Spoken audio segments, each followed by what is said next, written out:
On the 9th of August of 2022, Kenyans participated in an election that ushered in new leaders at all levels of our governance realm.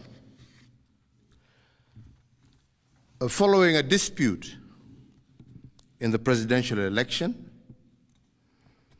a petition was filed in our Supreme Court for determination of validity of the results, and the Supreme Court has today pronounced itself on this matter. When I was sworn in as your president, I made a pledge to the country, a pledge to uphold the rule of law and the decisions made by the judiciary on all matters appertaining to our governance. Today, the Supreme Court made a ruling on the presidential dispute, upholding the results announced by the Independent Electoral and Boundaries Commission on the 15th of August, 2022. And in keeping to the pledge that I made to uphold the rule of law when I took the oath of office, I commit to executing the orders of this court to the letter.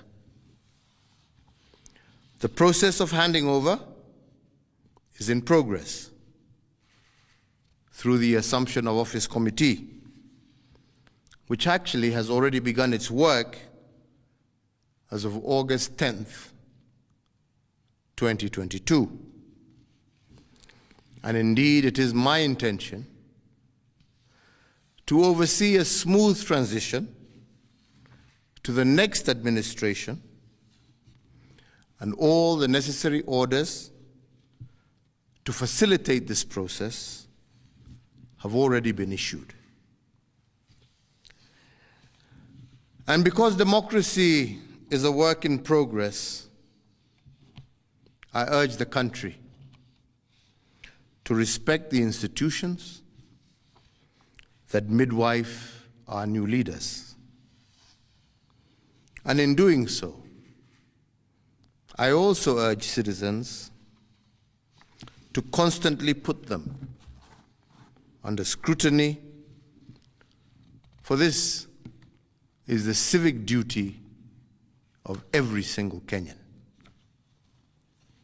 In particular, this civic duty requires every citizen to constantly put the truth presented by our constitutional institutions to test.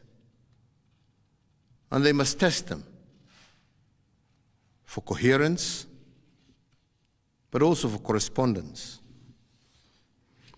They must constantly scrutinize the coherence of the truth given by these institutions, and to ask themselves whether the truth has been coherent from one election to another. Has there been a consistent pattern that is acceptable to our democratic ethos? We must ask ourselves, is it about numbers, or is it about process? Which of these two is it? And can our institutions rule one way in one election and another way in another election without scrutiny? I do invite you, Kenyans, to keep vigil and indeed to hold all institutions to account. The second thing we must place under scrutiny is whether the truth given by institutions has correspondence. That is, do the truths given by our institutions correspond with what is observable by the citizen? True beliefs and true judgments must correspond to the actual state of affairs. But do our constitutional institutions meet this threshold? While we must appreciate these institutions, we must also hold them to account at every juncture. And their truth has to be consistent and coherent. This is the only way we will build our democracy. I want to take this opportunity to thank every single Kenyan for holding a peaceful election. And for this, I want to thank God, and I want to thank our political parties, but I also want to thank every single individual Kenyan for bringing us thus far. I want to wish well all who have won as they guide our country into the future.